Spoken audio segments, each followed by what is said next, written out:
Saat peringatan Hari Buruh di Monas, Presiden Prabowo Subianto menyatakan dukungan terhadap Undang-Undang Perampasan Aset. Pegiat anti korupsi menilai DPR menjadi kunci dalam merealisasikan Undang-Undang Perampasan Aset.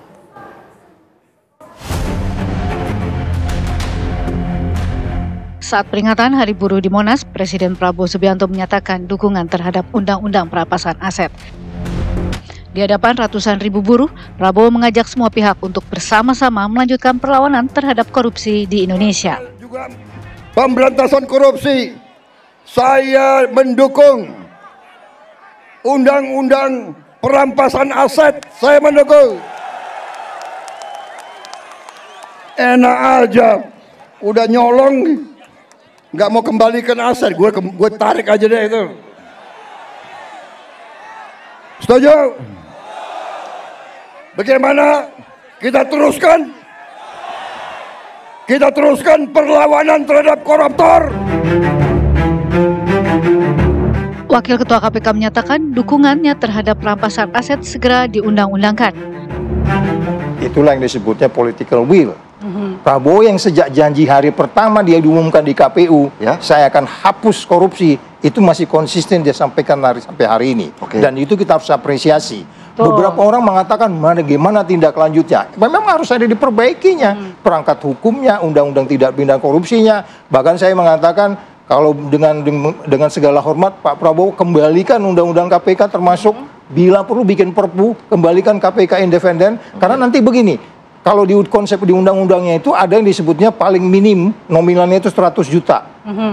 Orang bilang, kok yang dicita 100 juta, yang triliun gimana? Enggak, minimal dari 100 juta bisa diambil sampai triliunan tentunya. Nanti kan itu akan bicara instansi-instansi lain. Siapa yang menyita, kita akan bicara stolen asset recovery-nya, artinya Kementerian Keuangan dan seterusnya. Ini kan banyak yang harus menyiapkan diri.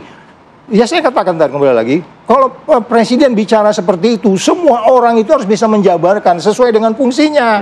DPR lu jalanin fungsi lu. Menteri Keuangan siapin kalau kamu nyeta, hakim-hakim, penyidik-penyidik KPK, kita akan masuk kepada satu undang-undang baru yang disebut sebagai non-conviction based asset forfeiture, tanpa diadili ambil. Sesimpel itu. Nah, itu kita kan harus siap semuanya. Giat anti korupsi menilai DPR menjadi kunci dalam merealisasikan Undang-Undang Perampasan Aset. Presiden sudah melakukan genderang perang dan pesan. Pesan bukan saja dia presiden, kepala pemerintahan, tapi dia juga kepala negara. Artinya, hei anggota DPR. Nah, kita mau ini, sebagai rakyat kita ini Pak Saud. Hei anggota DPR, kepala negara kita, presiden kita minta supaya perampasan aset kemudian segera diundangkan. Artinya, Mas Philip dan Mbak Kumala, kalau kawan-kawan DPR ini, wakil kami ini tidak mau, berarti mereka yang melindungi. Ada tanda tanya. Ada tanda tanya. Tanda kutip kan begitu. Ada tanda tanya. Harusnya tidak ada yang merintangi lagi. Mestinya mereka yang menyambut. Rakyat ini senang ini. Mereka mestinya menyambut.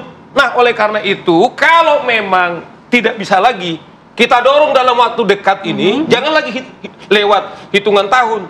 Segera Presiden memberikan atau mengeluarkan perpu RUU Perampasan Aset. Baru kita tracing, Mas Philip, Mbak Kumala.